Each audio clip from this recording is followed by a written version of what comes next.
अब इस कड़ी में कवितावली से तुलसीदास बाबा की आते हैं भगवान की बाल लीलाएं कैसी हैं।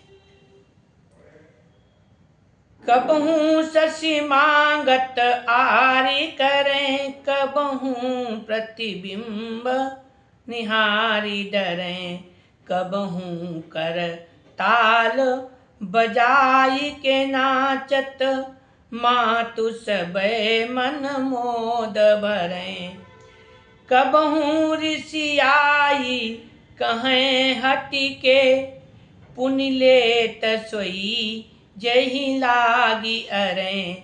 अवधेश के बालक चारि सदा, तुलसी मन मंदिर में बिहरें। कभी चंद्रमा को मांगने का हट करते हैं, कभी अपनी परछाई देखकर डरते हैं, कभी हाथ से ताली बजा बजा कर नाचते हैं, जिससे सब माताओं के हृदय आनंद से भर जाते हैं। कभी रूठ कर हठपूर्वक कुछ कहते हैं, मांगते हैं, और जिस वस्तु के लिए अड़ते हैं उसे लेकर के ही मानते हैं। अयोध्यापति महाराज दशरथ के ये चारों बालक तुलसीदास के मन मंदिर में हमेशा विहार करते हैं। हमारे आपके भी मन मंदिर में अयोध्यापति जगन्नाथ भगवान राम अयोध्यानाथ अपने चारों भाइयों के साथ बाल रूप में विहार करें, हृदय में विहार करें, ऐसी हमारी भी कामना है।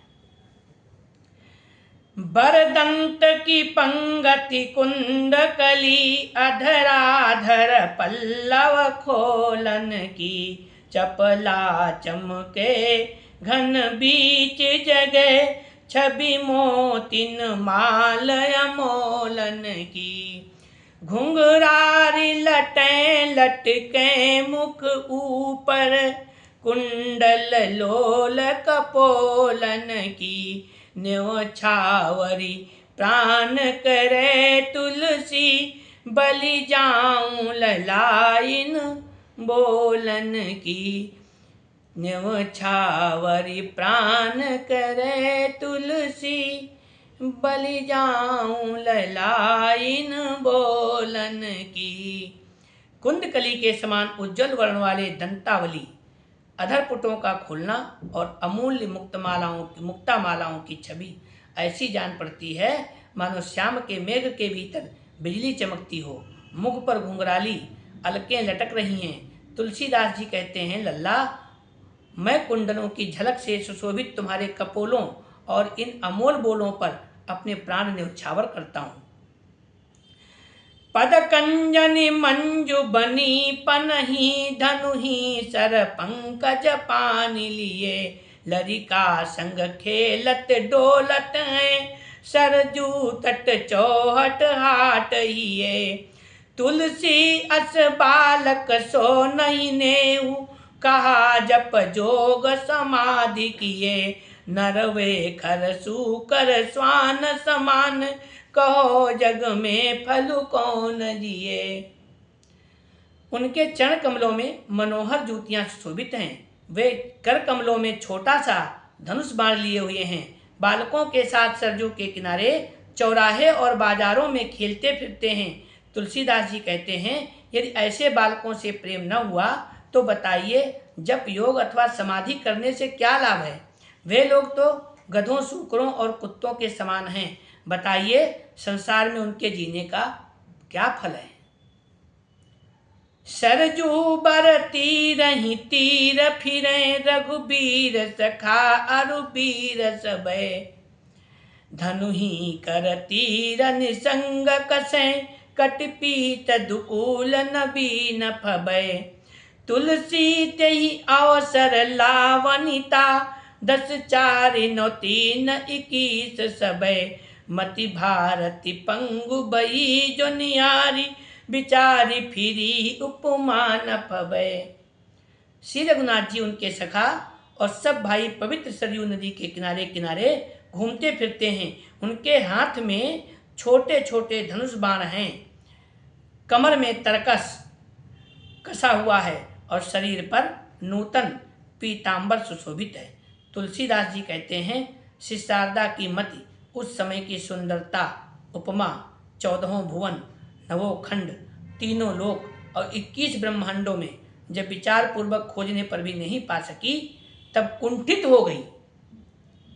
यानी माँ सरस्वती भी कितना ढूंढा उस उपमा को, उसकी प्रशंसा करने के लिए, उस उपमा देने के लिए माँ सरस्वती भारती स्वयं, यानी 14 भुवनों को, 9 खंडों को और तीनों लोकों को, 21 ब्रह्मांडों में विचार पूर्वक खोजा और नहीं पाई कि कौन सी उपमा दें। तब वो माँ सरस्वती कुंठित हो गई कि हम कौन सी उपमा दें। उस समय शोभा की उपमा पाने के लिए शारदा 10 यामल तंत्र, 4 वेद और 9 व्याकरण, देखिए बहुत अच्छी बात आई है कि माँ सरस्वती कहाँ कहाँ पर गई। तो कितना क्या है, इतना शायद इससे पूर्व हमें भी नहीं पता था। 9 व्याकरण, वेदत्रयी, तीनों वेद और 21 ब्रह्मांडों में सर्वत्र फिरी, परंतु उन सबको देख करके और विचार करके भी उसकी बुद्धि कुंठित हो गई, अर्थात उसे शोभा के योग्य कोई भी उपमा नहीं मिली। इसी संबंध में काशी नागरी प्रचारणी सभा में इसका अर्थ ऐसे है कि 10 गुण माधुर्य के, रूप, लावण्य, सौंदर्य, माधुर्य, सौकुमारी, यौवन, सुगंध, सुवेश, स्वच्छता और उज्ज्वलता, ये सुंदरता के, माधुर्य के 10 लक्षण हैं। 4 गुण प्रताप के हैं, ऐश्वर्य, वीर, तेज और बल। ऐश्वर्य के 9 गुण हैं, भाग्य, अभद्रता, नियतात्मता, वशीकरण, मित्रत्व, सर्वज्ञता, सहनन, स्थिरता और वदान्यता। सहज या प्रकृति के 3 गुण, सौम्यता, रमण, व्यापकता। यश के 21 गुण होते हैं, सुशीलता, वात्सल्य, सुलभता, गंभीरता, क्षमा, दया, करुणा, आर्द्रता, उदारता, आर्जव, शरणत्व, सौहार्द, चातुर्य, प्रीति, पालकत्व, कृतज्ञता, ज्ञान, नीति, लोकप्रियता, कुलीनता, अनुराग और निवर्हनता। ये 21 गुण हैं, यश के 21 गुण होते हैं। तो इन सभी में उपमा खोज करके माँ सरस्वती थक गई, लेकिन भगवान की उपमा पाने लायक कोई चीज़ उनको नहीं मिली। तो आज हमने भगवान की बाल लीला और बाल रूप की झांकी के संबंध में बोला है। पुनः मिलते हैं अगली कड़ी में।